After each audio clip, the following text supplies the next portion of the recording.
from Kalamazoo, direct to you, it's a WKZO.com Quickcast.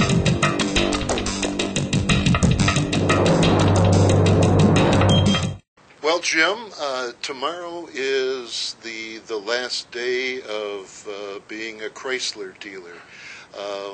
When did you first know the world was changing?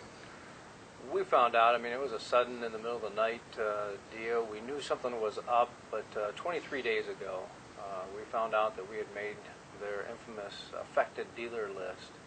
And us, along with the other three, Dodge, Jeep, and us as the Chrysler dealership, found out 23 days ago that today, or tomorrow, June 9th, would be our last day as a franchised Chrysler dealership. And what kind of help was the company in phasing out your dealership? The parts inventory you're required to carry, the cars you're floor planning on the dealership. What kind of assistance did they offer you in making this transition? That's the hardest part to understand, and after a long relationship with Chrysler, Chrysler dealership has been at this location for 42 years, and I've owned it now for 16 years. And when we got the notice, it basically said that you have 23 days to go from a full-fledged dealership selling the Chryslers to you need 23 days, you need to get rid of your inventory, you need to get rid of your parts. We're not offering you any help. We'll try to find other dealers that may want to buy them at pennies on the dollar, but there is no financial compensation. There's no help with them buying back your parts for dollar on the dollar. And there's no help with them buying back your cars dollar for the dollar. They're saying you can strike a deal with somebody to sell off your inventory at a discounted value. So it's very shocking to us to see that how out in the cold we were left as dealers, and then how fast we have to shut down the franchise. 23 days. 23 days from running and doing it to telling our customers that we can no longer do the warranty work. Now, we can still do the maintenance side and repairs. We can do a lot of the work still on the Chryslers. We'll still have those parts available to us. But what we won't have available is that warranty work, that is all the work that's underneath the guarantee from the manufacturer. So people who bought cars, where will they get their warranty work done? They'll have to go to one of the remaining dealers that will be open for their brand of car. It looks like they're going to have to travel, a ways to do it. You're going to have to either go to south down to Vicksburg or out to Paw Paw or up to Plainwell. But for the time being, there will not be a Chrysler service facility at all in the Kalamazoo city or Portage City area. And so those dealers, too, got 23 days notice that they're going to need to ramp up their abilities because they're going to be one of the last remaining dealers doing warranty work. And so even they didn't get much notice.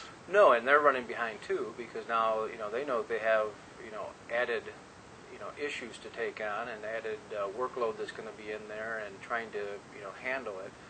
They're going to have issues to do that and ramping up where we're ramping down. Mm-hmm.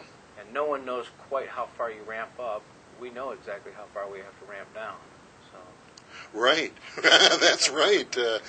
They're shooting even more in the dark than you are. Correct. And the sad thing is that you spent years building rapport with your customers, and all of that is just taken away and is gone after all the years of developing the dealership that you put into it.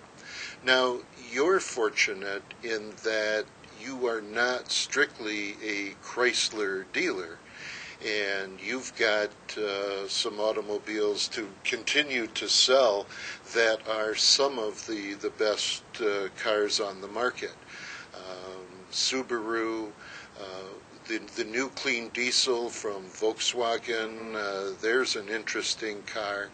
And Hyundai is certainly making a mark, catching up with the other big Japanese manufacturers. They're now in the league with Honda and Toyota.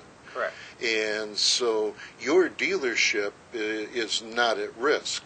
Maple Hill Automotive will continue to be here and will be a healthy, ongoing operation. But what happens to the Chrysler parts that you have now? Have you found a dealer who's interested in buying parts and who has time to even think about that in the 23 days Right. they had to prepare? Right.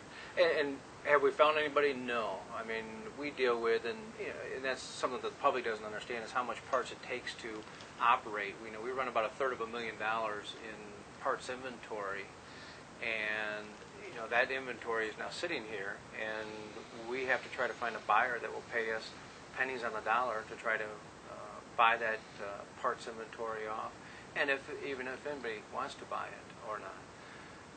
But you're right. I mean, we are fortunate here at Maple Hill to have all these other brands, and we're going to continue on. Now, it doesn't mean that it's not going to come with some pain and some shrinkage here, because now we don't have one of our car lines that we had before. But you're right, with the clean burn diesel from Volkswagen, and now they've had a couple that have driven across the United States and set a new record that they're trying to get Guinness to say is the record. 58 miles per gallon is what they averaged in that clean burn diesel. And with a Forester from Subaru, the Motor Trend Car of the Year, and the Hyundai line that is absolutely red hot, and the quality is there in the car. It's just a different car line from where it was in the 80s and the 90s when it came into the United States. But we have great brands. We have absolutely been blessed with those great brands. But it's going to take some suffering. It's sleepless nights. It's tough times in the car business when you don't see things like the Chrysler letters coming. It keeps you up at night. It keeps you not comfortable in decisions that you're going to have to make that were not brought about by the independent business person. An independent business guy didn't drive Chrysler into bankruptcy. They didn't drive General Motors into bankruptcy. We sell their products. We buy their products before they leave the factory. We buy their parts before they leave the factory. I pay for my signs, almost $1,000 just to have their signs out in front of my dealership. And we've been paying, along with other dealers before me, for 42 years on those same signs. We pay for our computer hookups. We pay for our brochures. They make money on our brochures. They make money on our special tools that we buy from them. They make money on our parts we buy from them. We're not a cost to them. And that's why we are confused as dealers as to how do we get lumped into a sum of a cost when actually we're the revenue. We're the ones producing. You're a profit center to them. If we're not, I don't know who is. So we sell the cars and move them out for them. We service them. We're the face to the customer. I mean, a lot of customers, I run into people who don't understand that these are independent businesses. This is a small business. We are not part of Chrysler. We don't have Chrysler bailout money. This is our own personal money at stake in these dealerships, and every dealer that's affected across the nation. These are, I got friends who are just in tragic situations.